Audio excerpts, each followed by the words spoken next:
अस्सलामु अलैकुम वरहमतुल्लाहि वबरकातुह। अल्हम्दुलिल्लाह वहदहु वस्सलातु वस्सलामु अला मन ला नबिय्य बअदह।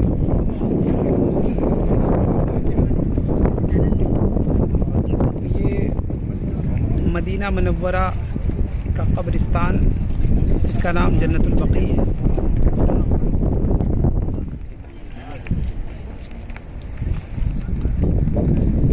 ये बिल्कुल मस्जिद नबवी से सटी हुई है।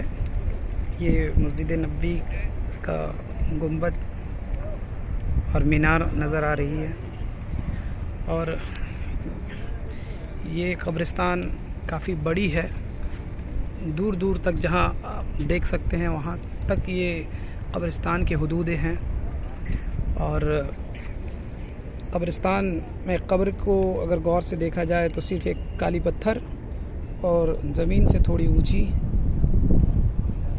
बनाई गई है ताकि देख सके कि ये कब्र है। और हमारे यहाँ इंडिया, पाकिस्तान, बांग्लादेश वगैरह के अंदर, बर्रे सग़ीर के अंदर इतनी ऊंची ऊंची कब्रें, जो आधे कमर बल्कि उससे भी ऊंची ऊंची कब्रें बनाई जाती है।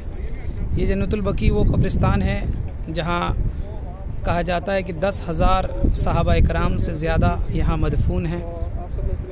और हमारे यहाँ इंडिया, पाकिस्तान, बांग्लादेश के अंदर कब्रें इतनी ऊंची ऊंची हैं कि अल्लाह खैर करे उन लोगों पर, जबकि ये बात कुरान और हदीस के ख़िलाफ़ है कि कब्र को ऊंची किया जाए। ये वो जन्नतुल बकी है जो शाबान के महीने में तिरमिज़ी शरीफ की जो एक रिवायत है वो बयान की जाती है कि अल्लाह के नबी सल्लल्लाहु अलैहि वसल्लम एक रात अचानक आधी रात को उठकर जन्नतुल बकी कब्रिस्तान में गए और हज़रत आयशा रज़ी अल्लाह ताला अन्हा, उनकी जो छोटी बीवी अहलिया है, वो उनके पीछे गई और वो देखते हैं जाकर के आप सल्लल्लाहु अलैहि वसल्लम आधी रात में जन्नतुल बकी में दुआ कर रहे हैं। और उसी के हदीस की बुनियाद पर हमारे यहाँ हिंदुस्तान, पाकिस्तान, बांग्लादेश के अंदर शाबान की 14-15वीं तारीख को लोग कब्रिस्तान जाने की रिवायत और कब्रिस्तान जाने का जो रस्म है वो बनाए हुए हैं। जबकि अल्लाह के नबी सल्लल्लाहु अलैहि वसल्लम के कब्रिस्तान जाने का तरीक़ा, जाने का दिन और हमारे यहाँ हिंदुस्तान, पाकिस्तान, बांग्लादेश के अंदर जाने आने का तरीक़ा और दिन बिल्कुल अपोज़िट है, कुरान सुन्नत के ख़िलाफ़ है। अल्लाह के नबी सल्लल्लाहु अलैहि वसल्लम आधी रात में अकेले उठकर गए थे, अपनी बीवी तक को नहीं बताया।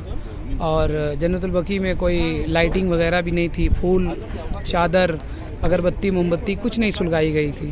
हमारे यहाँ पर सब कुछ किया जाता है और नाम लिया जाता है कि ये सुन्नत है, जबकि ये सुन्नत नहीं बल्कि बिदअत है। अल्लाह के नबी सल्लल्लाहु अलैहि वसल्लम अपनी होल लाइफ में एक बार गए थे और हमारे यहाँ हर साल जाते हैं। तो ये कैसे सुन्नत हुई? सहाबा कराम ने आप सल्लल्लाहु अलैहि वसल्लम के बाद कभी 14-15वीं तारीख को जन्नतुल बकी नहीं गए। और भी बहुत सारी बातें जो है कुरान और सुन्नत के ख़िलाफ़ की जाती है हमारे यहाँ पर। देख सकते हैं कितनी बड़ी हुदूद में है और यहाँ 10,000 सहाबा कराम मदफून है यहाँ पर। सबसे बड़ी बात यह है। और सहाबा उनको कहते हैं जो अपनी ज़िंदगी में ईमान की हालत में अल्लाह के नबी सल्लल्लाहु अलैहि वसल्लम से मुलाकात का शर्फ़ हासिल है। तो ये बात अपने आप में एक बात है।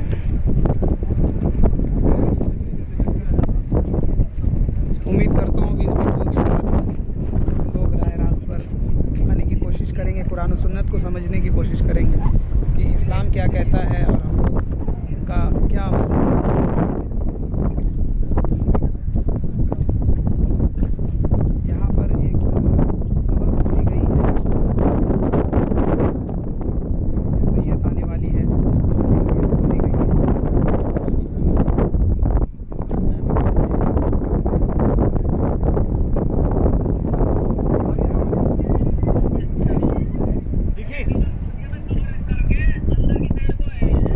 टेढ़ा करके जैसे यहाँ बहुत सारी